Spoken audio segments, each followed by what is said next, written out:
Let's look at some movies. We have our movie critic, our movie reviewer, the culture blaster, Michael Snyder. He comes and goes on a rainbow. Here he is. Hi, Michael Snyder. Hey, Hi. Kim. Hello, Albert, and all the remarkables.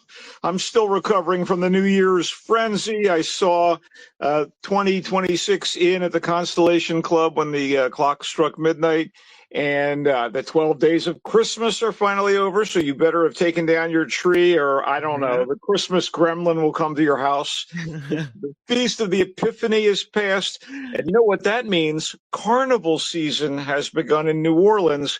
And after that Friday Fabulous Florida, I'm now hankering for a New Orleans style Gator poor boy sandwich. Have you ever had Gator, Kim? No. There was a restaurant in my town that served it, and I just couldn't bring myself to eat it. Tastes like chicken. Well, it tastes like chicken. Does it really? I've had Gator, yeah. It's delicious. And I'm going to say this, and I want you to believe me, tastes just like chicken, okay? Yeah, that's what Albert says. They had in this restaurant like a mummified gator or a taxidermied gator. And I can't look at the face of the creature while I'm eating it. No. Well, No, that's what a lot of vegans and vegetarians say as well. Don't eat anything. Don't eat anything with a face. No. Anyway, let's get down to business. It's the January dead zone for new movies, and this is that post-holiday period when the studios and distributors assume that the public is burnt out on entertainment and short on cash. So it's time to release feature films that have been on the shelf or seem like losers or they're tax write-offs. And meanwhile, let's be honest, we've all been witness to a blockbuster, The Rise of the American Reich, a horror movie I never wanted to see. So let's turn to what Hollywood and various foreign countries are providing for us in the theaters. You know, a number of high-quality indie and foreign movies that receive short LA and New York Awards consideration runs in December are now opening in more markets, and a few of them are out this weekend. And one of them is Dead Man's Wire, which I did review on the MTS this past December, but I just thought it's so good it deserves another mention now that it's opening wider. It is a docudrama directed by the great Gus Van Sant, and it's about the 1977 Indianapolis kidnapping by Tony Kuritzis of his bank mortgager. And Kuritzis is played by Bill Skarsgård, who a lot of people may only know as Pennywise the Clown in those recent It movies, the Stephen King adaptations. He is a really good actor. He is one of the sons of Stellan Skarsgård, the Scandinavian acting family. And, the apple didn't fall far from the tree. It's driven forward by this serious, compelling performance by Skarsgård.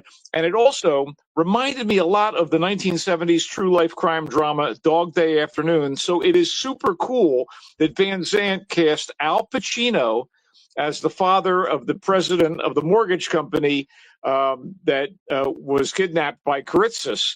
And Pacino, of course, is, the power behind the bank character here. And you got Coleman Domingo. It's a very good movie, and it'll get some awards consideration and notice as we head into that part of 2026 when the Golden Globes and the Oscars are held. I do recommend Dead Man's Wire, and it is in select theaters.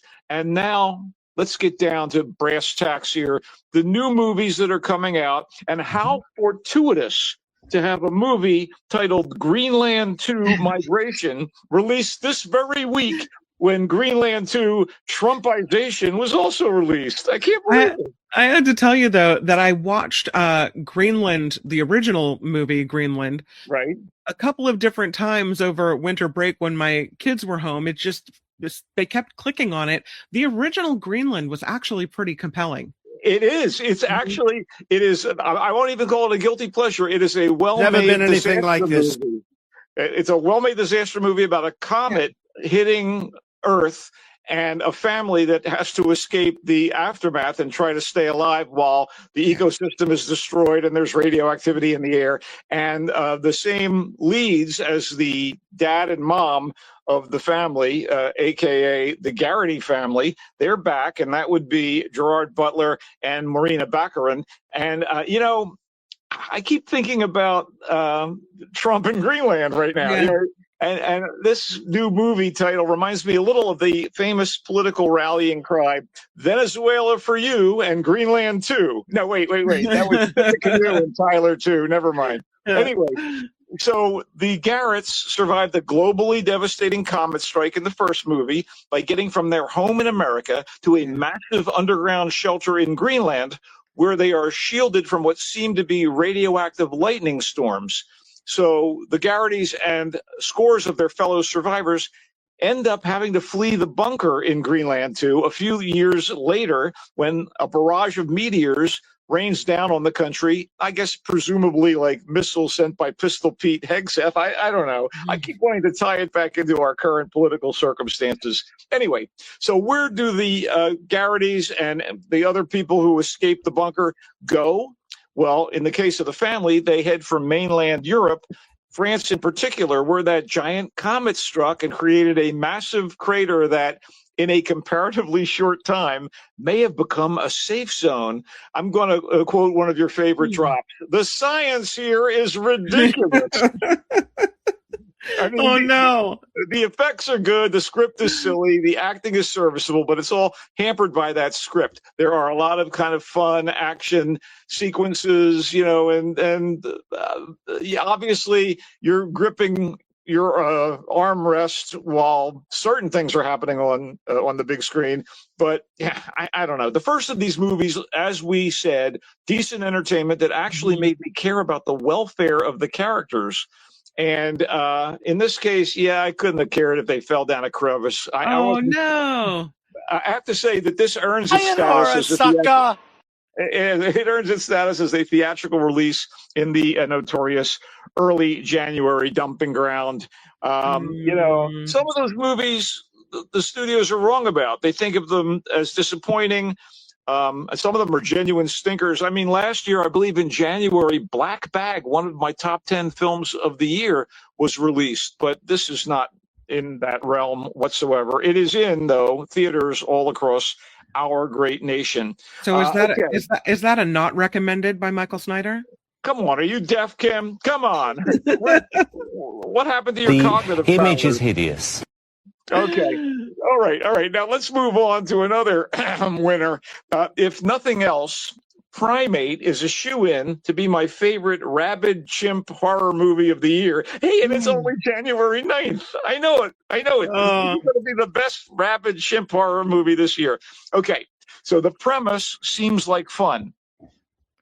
Imagine if Coco, the lovable sign language communicating gorilla, was a chimpanzee, was afflicted with rabies, and went face-rippingly violent to anyone he comes across, even his beloved owners. So halfway through the screening of Primate, I recalled the words of producer Dino De Laurentiis about his 1970s remake of King Kong with Jeff Bridges and Jessica Lange. De Laurentiis is meeting the press and talking about his film, and at one point he says, "When my monkey die, everybody gonna cry." And I always thought that was like full on hilarious. And so I instinctively knew halfway through this film that if the monkey in Primate die, everybody gonna cheer. Anyway, in some ways, Primate apes, it apes the haunted house horror format, as a bunch of randy college-age kids are up to party at a secluded cliffside dwelling in Hawaii where a renowned deaf zoologist and his two daughters live with Ben, the family's very bright adopted chimpanzee, who communicates through sign language, seems to be very, very humorous and caring, has one of those little speak and spell machines so he can talk to the people, in a voice. So Dad goes to a book signing for one of his tomes, and thus the eldest daughter and her friends decide to use the occasion to invite some horny boys to drop by for a little monkey business, so to speak.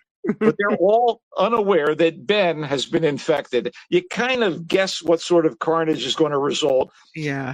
You can guess, or you could go see director and co-screenwriter Johann Roberts' wild 90 minutes of hairy, scary action. Roberts is a horror vet who has helmed one of the later Resident Evil movies and the 47 Meters Down shark attack thrillers. As formula as this was, I kept asking myself the most pertinent question when you watch something like this: was I not entertained? And as embarrassing as it may be, my answer was yes. I mean, for what it was, it worked. And whoever played Ben the Chimp deserves a year's supply of bananas, really. Anyway, Primate is in theaters. I give it a tentative okay for what it is. You know, Does Ben the Chimp use the voice machine to say horrible things when he gets the afflicted with the? Did you write the script? Oh, that's the other thing. I kept thinking to myself that both Primate and Greenland 2 do seem like that, you know, looming nightmare scripts written by AI or Chat GPT. Mm-hmm. But, you know, I'm not going to cast any more aspersions on either film. Primate was far more watchable for me than Greenland 2. Okay. Okie dokie. Finally, a movie I can endorse, and it's one of these films that came out in December for awards consideration, but I didn't get a chance to see it, and it's now opening wider. It's called Father, Mother, Sister, Brother. So, with Father, Mother, Sister, Brother, the maverick filmmaker Jim Jarmusch, he of the New York downtown art scene, he's made some wonderful films like Down by Law. I mean, we could rattle off his filmography, but trust me, he's cool, and he's completely indie in his attitudes and tone. Very, very independent filmmaker. Anyway, he has fashioned a triptych of 3 short, peripherally connected films about the complicated relationships between parents and their children. This thing is pretty droll. It's very insightful, and it illustrates the pleasures and the burdens of lifelong family connections in a kind of shorthand. So the anthology format offers like very brief glimpses at these blood relations, and they hint at how they evolve or decay over time. And for me, they were all really engaging. And I got to note that the casting in all 3 segments is absolutely inspired. So consider the first segment, which is set at a sturdy lakeside home in the New Jersey, New York area, where a scruffy bohemian type, played by the great singer, songwriter, and actor Tom Waits, tentatively welcomes his buttoned-down, somewhat concerned son and daughter, played by Adam Driver and Mayim Bialik. I mean, what an interesting combination of performers. Am I right? Yeah, definitely. And it works. And Driver and Bialik do seem like they could be the offspring of the Tom Waits character, which is completely cool.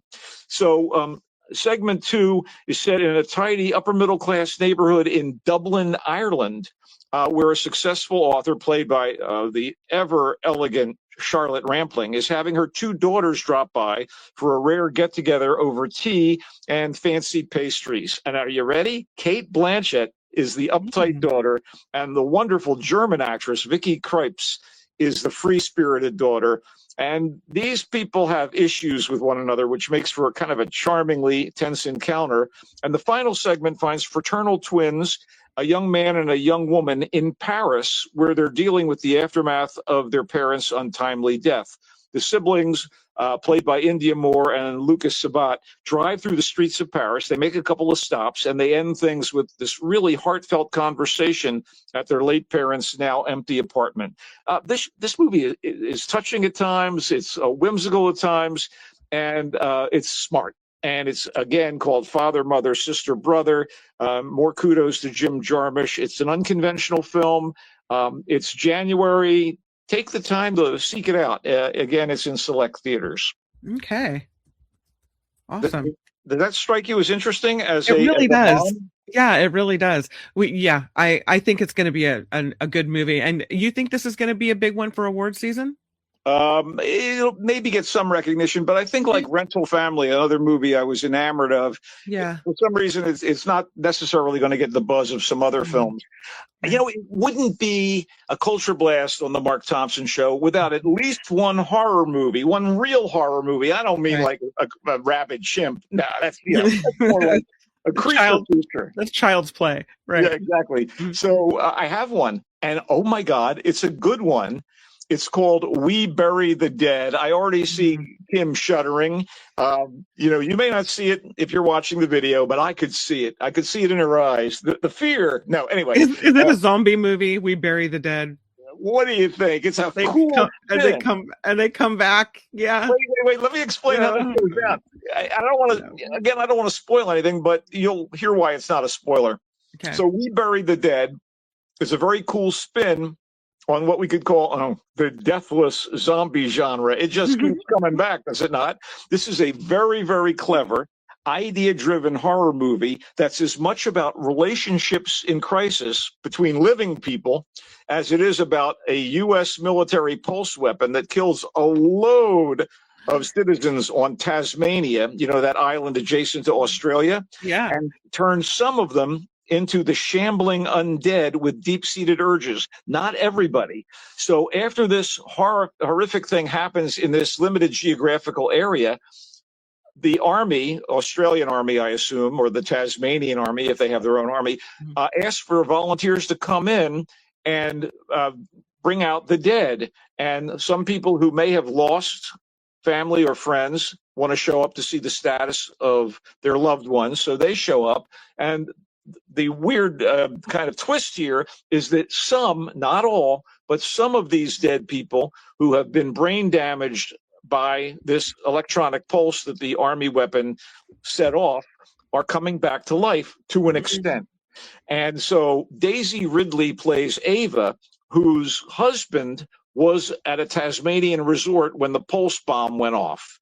And so she wants to see what's happening because she's had some issues with her husband. They're estranged, not really sure, you know, how things are going to play out, but she kind of feels the need to seek him out, see if he's alive, and if he's, you know, one of the living dead. I don't know what she was planning to do. Anyway, my point, maybe that's grounds for divorce. Anyway, Daisy Ridley, who you know as Rey from the Star Wars film franchise, she's pretty good. She's good. She's done a number of interesting films that are not at all like Star Wars, and she decided to do this zombie movie, which is actually, again, pretty clever. Brenton Thwaites, who some people would know as Dick Grayson or Nightwing on the Titans TV program on HBO Max, plays this sort of freebooting guy who has decided he's going to help with the dispersal of the bodies.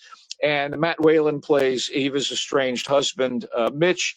And, you know, this was written by Zach Hilditch, and it was very promising as far as I was concerned. I thought that as these movies go, We Bury the Dead was pretty good, good of kind. I wouldn't say not terrible, as we sometimes thumb our nose at movies. But no, this is actually some good stuff. But again, if you're not into horror, this is probably not your jam. We Bury the Dead in theaters. Let's move on. We got a couple more that we need to really address.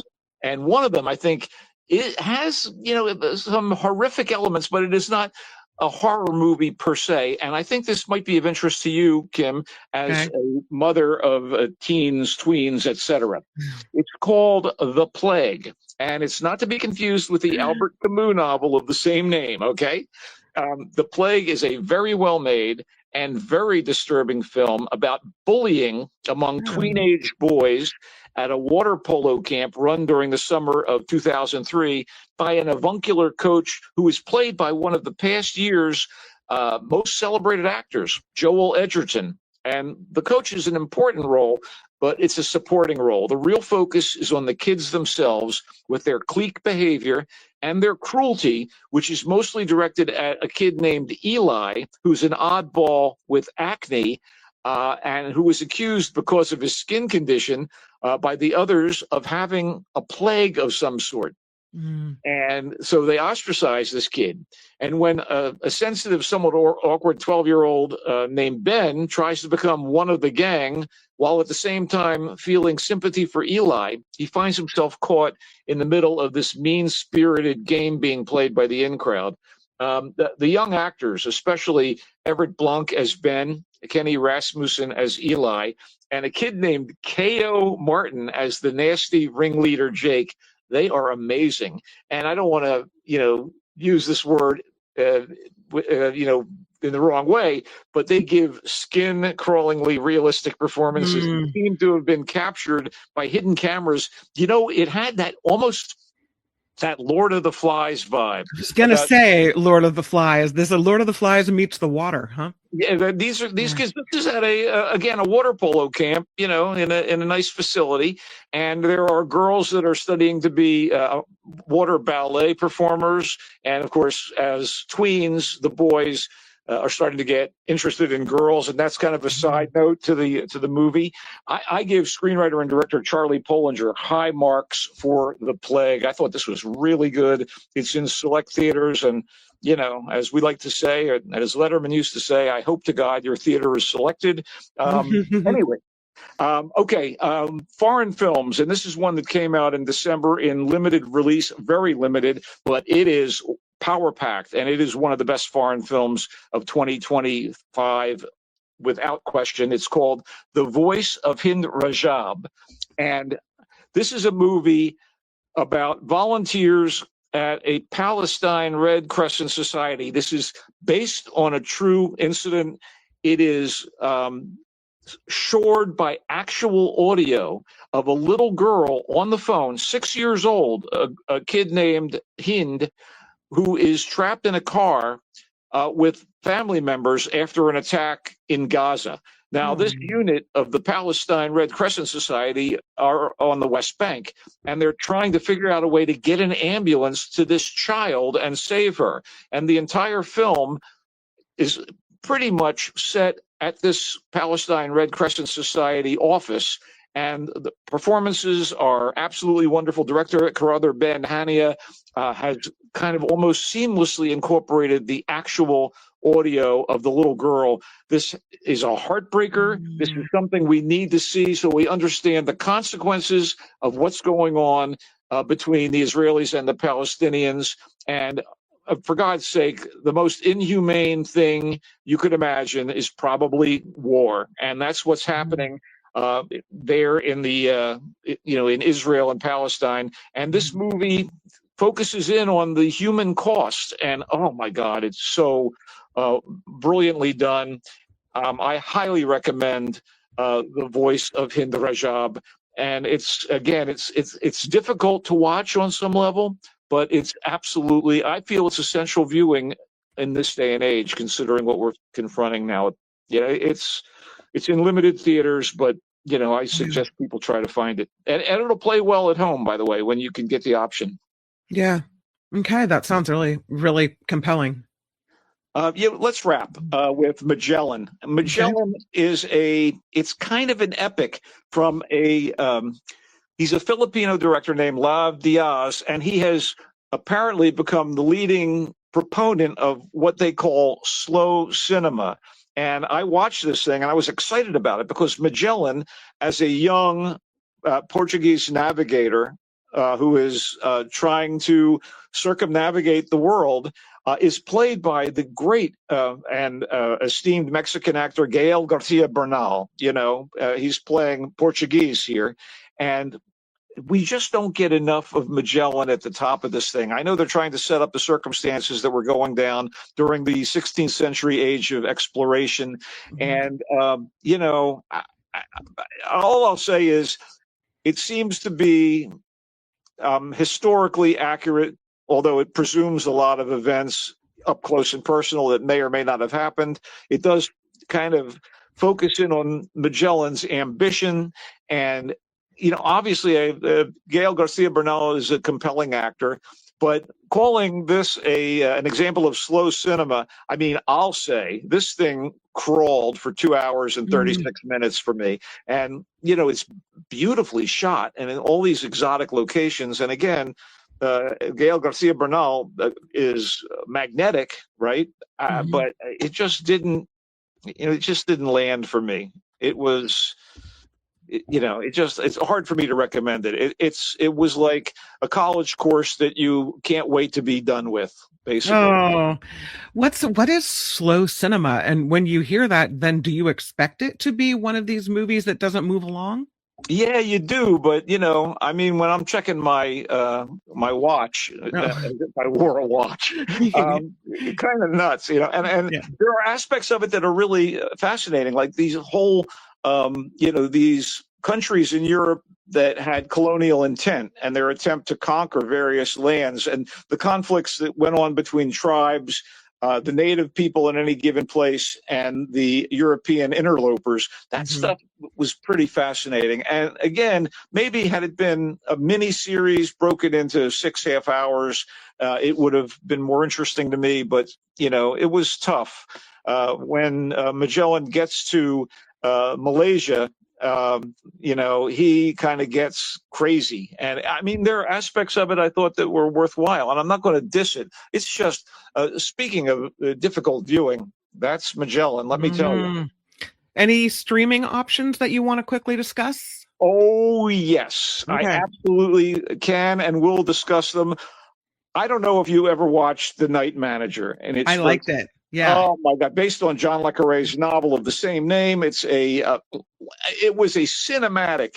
It looked like a big budget feature film on your TV, and it starred the wonderful and now much better known Tom Hiddleston as a former British soldier named Jonathan Pine, who is drawn into working for MI6 against his will when a really rich, manipulative businessman played by Hugh Laurie is in the process of running guns and doing much worse. And so Pine is convinced by Olivia Colman's MI6 facilitator, spy master, to get involved with Roper, the businessman, and kind of bring down his operation. So we've moved on since then. And Pine, the character played by Hiddleston, is now running his own ops unit for MI6 in London. He's not out in the field. And they're called the Night Owls, and thus the Night Manager name is still very viable here, despite the first series being based on le Carre's novel, and this one not. This one being an extension of it, developed by executive producer David Farr, who also has written much of it. So the first 3 episodes of this series debut this coming Sunday and pick up the story of Jonathan Pine, who becomes embroiled with a South American drug lord in this particular iteration of The Night Manager. And I've watched the first couple episodes. I'm waiting for season 2's 3rd episode, which will come out via Amazon Prime on Sunday. And high marks. Maybe it's not as great as the first Night Manager series, but man, I'm glad to reconnect with this character. Okay. And yeah, it's pretty damn good. And one more quick note. I can't believe I missed season 2. I love this first time out. Such Brave Girls is a perversely funny British comedy in half-hour bites about a misbegotten single mom and her 2 bulky daughters who have problems that are different from one another, but no less problematic. This is funny, just outrageous. The creation of Kat Sadler, who is one of the 2 women, Josie, one of the 2 daughters, and she wrote and created this thing. And the other daughter is played by Lizzie Davidson, and the mom is played by Louise Brealey, and they're just out for themselves. It is a little bit of the British comedy of discomfort, but it's funny, it's woman-centric. It's on Hulu. Apparently, you can see all 12 episodes. 2 6-episode seasons are available. And boy, I recommend Such Brave Girls to comedy fans. And Kat Sadler is a real treasure. She's really something else. All right, let's wrap it up and go through with a little rundown. I'll move fast. Your first movie that you came up with, Dead Man's Wire. You said it's a docudrama, and you said this is a really good movie, that it will likely get noticed during this awards season. It is in select theaters, and you recommend Dead Man's Wire. Indeed, I did review it in December, but I just wanted to give a quick nod back to it because it is coming out wider this January. Greenland 2, Migration. You said the effects were good. The script is just silly, and you found yourself not really as invested in the survival of this family as you were the first time around. Greenland 2, Migration, not recommended by the Culture Blaster. Primate, about a rabid chimp. It's a horror movie. You said this one is formulaic, but still, somehow, you were entertained. You said this one works for what it is, and it is more watchable than Greenland 2. Oh yeah, you'll be on the edge of your seat. You'll never look at you'll never look at one of those cute little chimpanzees again with the same warmth, I think. Father, Mother, Sister, Brother. You called this movie engaging. You said it has really, really great casting. You also said of Father, Mother, Sister, Brother, it is touching, whimsical, unconventional, and smart. And you recommend Father, Mother, Sister, Brother. As for We Bury the Dead, you said it's a clever idea-driven horror movie, and you called it good of kind. We Bury the Dead. The Plague, Lord of the Rings-ish. You said it's about bullying between teen boys, and you said the screenplay here is really good, and it felt kind of realistic to you. Plague. Right. It's Lord of the Flies, not Lord of the Rings. Lord of the Flies. My apologies. No Gollum. Let me amend that. Some of these kids are as twisted as Gollum. Yes, absolutely. No, Lord of the Flies. The voice of Hind Rajab, based on a true incident. You said the performances in this movie were wonderful. You called it a heartbreaker, a necessary movie that focuses on the human cost of war. You said it's difficult to watch, but it's essential viewing. It is highly recommended, this foreign film called The Voice of Hind Rajab. Magellan looks to be historically accurate to you. You said the acting is good and it's beautifully shot, but this movie just did not land for you. You said you found yourself looking at your watch. It's hard for you to recommend Magellan. Too slow. As for streaming options, The Night Manager Season 2, you liked it, and the first 3 episodes dropped this Sunday. Such Brave Girls Season 2 on Hulu, a funny British comedy, outrageous, woman-centric. All 12 episodes are out, and you recommend Such Brave Girls. And there it is, Michael Snyder. Yeah, you got it. Lovely to jaw with you, Kim. I guess tonight in the this weekend here in LA, there's art openings and parties and all the rest of the usual Culture Blaster baloney. I'm looking forward to it.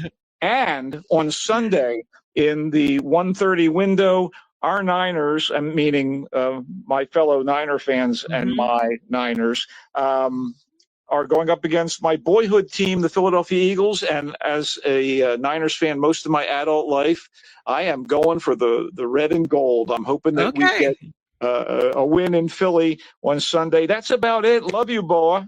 Go Niners. The Michael Snyder, the Culture Blaster, can be found at thevoicesf.org, where you can read his amazing writing. All the ding words are contained therein.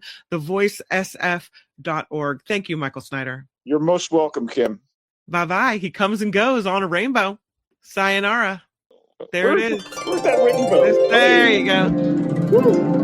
You know, Mark's not here, the rainbow falls apart. Thank you, Michael Snyder. All right.